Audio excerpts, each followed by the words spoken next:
All right, we're back with assignment number 4. And this is a quick assignment, but an important one.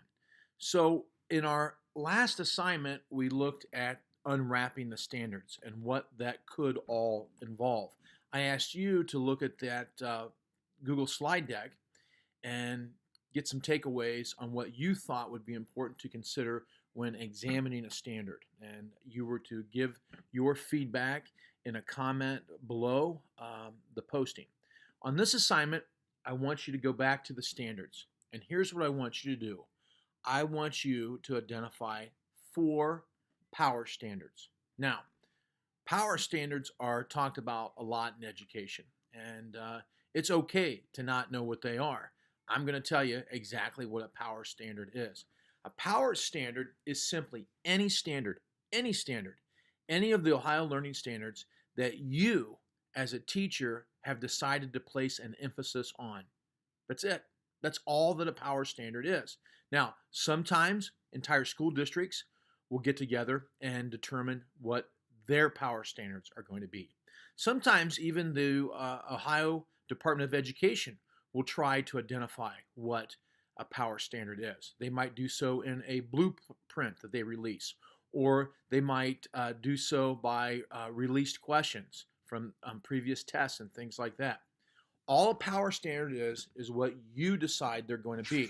And I'm going to give you some options on how to determine why you might choose a power standard. First of all, we want to teach all the standards, but obviously we can't spend the same amount of time on each of the standards because it would just take too long. There's not enough time in the school year to do so.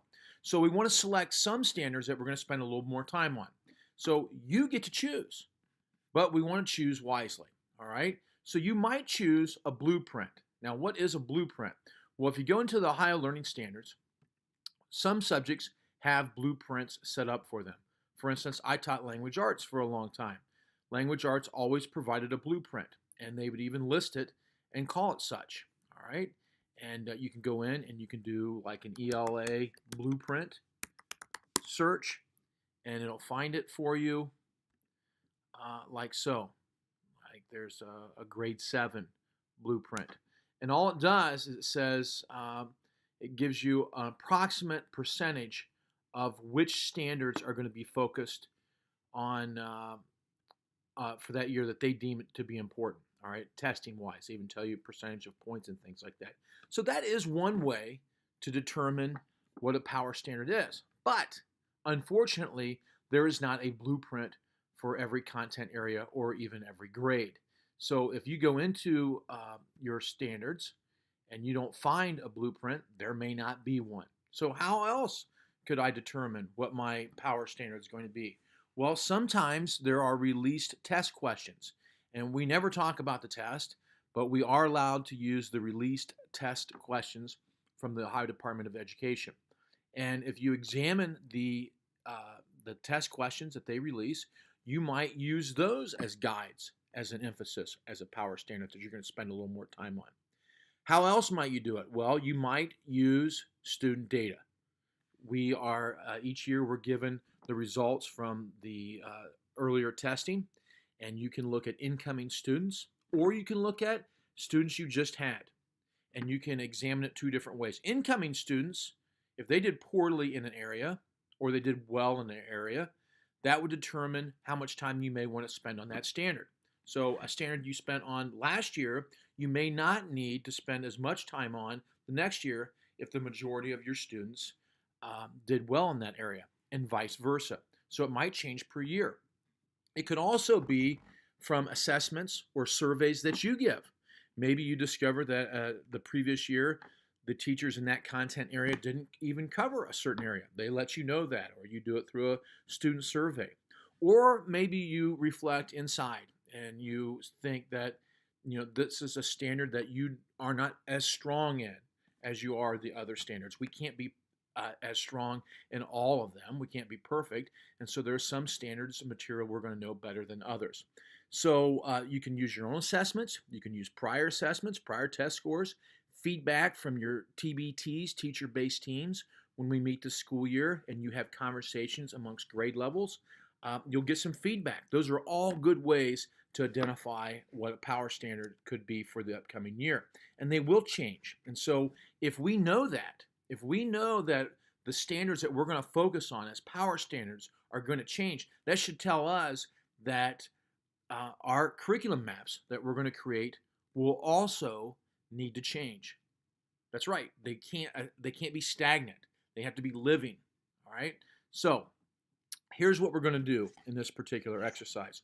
All you're going to do is go into your Ohio Learning Standards, find your content area, and pick, I don't know, we'll just say like 4 standards. Okay? 4 standards that you're going to choose for whatever reason. You can just choose 4 that you think are good standards to focus a little extra time on and label as a power standard. Now, how many should you have? There's no set number. We're just going to choose 4. And there's a reason I'm choosing 4. Because I want you to think about how you're going to space these out in a school year. Where are you going to teach them? And how much time are you going to spend on them? And what resources are you going to use to teach them? And how are you going to assess them? Excuse me.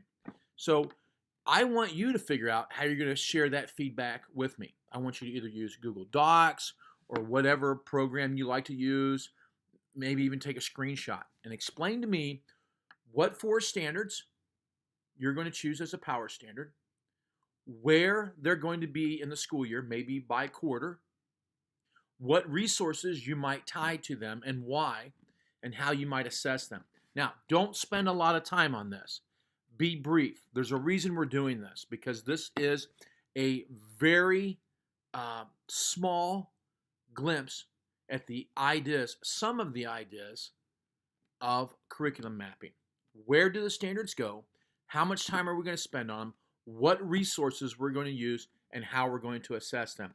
I really want you to come up with how you're going to do it. Are you going to use pencil and paper and take a picture of it and send it to me? Are you going to use Google Docs? Are you going to use Google Sheets? It's totally up to you. There's no wrong way to do it. But in the next lesson, the next time we get together, we're going to talk about who used what and why. And I may have a tool for you to use. Thanks for watching this video. That's all you got to do. Pick 4 standards, figure out where in the year you're going to use them, what resources you're going to use, how much time you're going to spend on them, and what type of assessment you'll use. All right?